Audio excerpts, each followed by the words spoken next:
Hello YouTube. Today we're going to be showing you how to jailbreak iOS 4.3.5 and 5.0 with the newest version of Redsn0w, which was just released last night. This is Redsn0w version 0.9.9 beta 1, and it comes with a lot of new features that some people might be confused by, so we're just going to be going over all of those and showing you how you go through the normal jailbreak process. This is for both Mac and PC, so you can check out our posts down in the description for text instructions as well as download links to everything you'll need. So for this, we're using a 4th generation iPod Touch, but once you download Redsn0w, just go ahead and open it. And if it's your first time opening it, it'll ask you if you're sure, if you're on a Mac. And now you get to the main screen, where now we have these two options. You can either choose to jailbreak, which will just go through the regular jailbreak process, or you can go into the extras.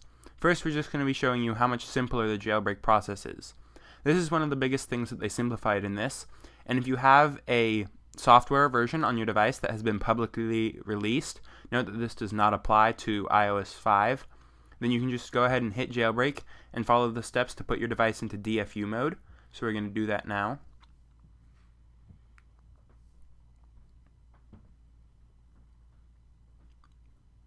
Just the same as before, with holding home and power for 10 seconds, then holding home button for 15. But it should go to the next step partway through, like so.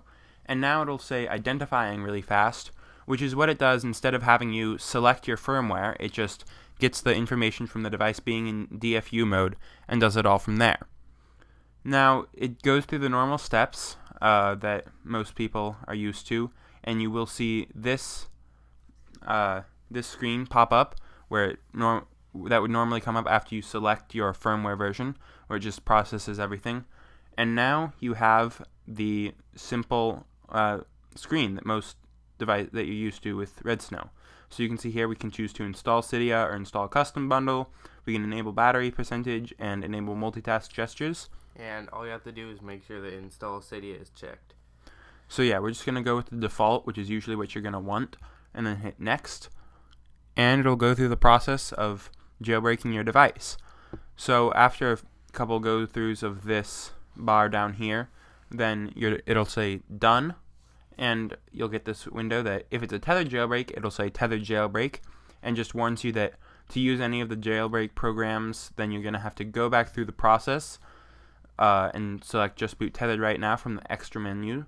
And one of the great things about this, as opposed to the older version, is that now Redsn0w does not quit after you finish the jailbreak process. So you can see we can hit OK and then just hit back, and it takes us straight to the extras page. Note that your iPod will be still jailbreaking even though your computer is done, and you'll see stuff starting to flash on your screen, and that is all normal. Just wait for everything to finish in a few minutes and you'll be jailbroken. So yeah, you'll get like a bunch of white lines of text and a hard disk, and then you'll get a pineapple and it'll say moving applications, and that'll stay for a couple minutes, which we're just going to wait for until it moves on to the next step. And while we wait for that, I'm just going to be going over the extras option. So you can see we can get here from the main screen by just clicking on extras, and it has a bunch of simple little tools that they've added to Redsn0w. So the first one is boot into tethered mode, which they before had as part of the jailbreak step, but now it's easily accessible and you can just select just boot, which we aren't going to do yet. Then it has entering pwn DFU mode, which automatically enters DFU mode. Then it has a recovery fix, which is like the tiny umbrella function to kick your device out of recovery mode. It has SHSH blobs, and in here you have several options of fetching your blobs, verifying if they're on the server, submitting your blobs to the Cydia server, and then querying a Cydia server about all the available blobs for a device, and putting SHSH blobs into a custom IPSW. So all of these are really useful things if you need your SHSH blobs saved. Then we have select IPSW, which I'll explain after we finish jailbreaking, and then preferences, which is sort of more advanced stuff that you aren't really going to need to know. Most people aren't really going to use this, so I'm not going to be explaining it, and I don't really know what it means a whole lot. Alright, so now our device is rebooting, and at this point you can just go and follow the instructions to boot it into tethered mode, or you can wait for it to boot up all the way, although you shouldn't have to.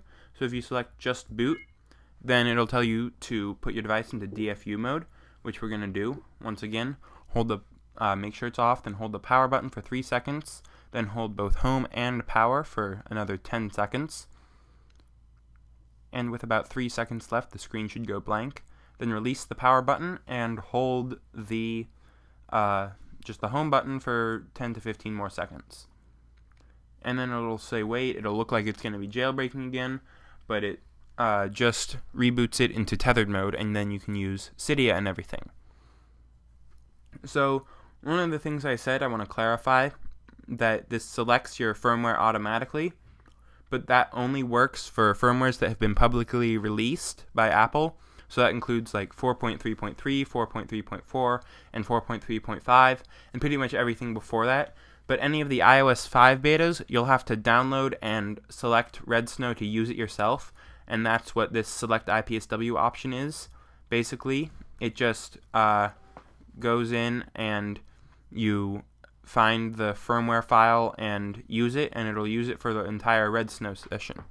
Alright, so now our device is booting back up, and that's pretty much all you're going to have to do. That's how you jailbreak on 4.3.5. And once again, it's the same steps for any of the Redsn0w betas released so far, except that instead of just from the main screen clicking jailbreak, you're going to have to go into extras, select your IPSW, then go back, and then jailbreak. So it's really simple, a big step up from 0.9.8, and I hope that they keep adding more features and making it easier and easier to jailbreak. That's all we have for now. Thanks for watching, and please subscribe and check out the post with all the download links and text instructions down in the description.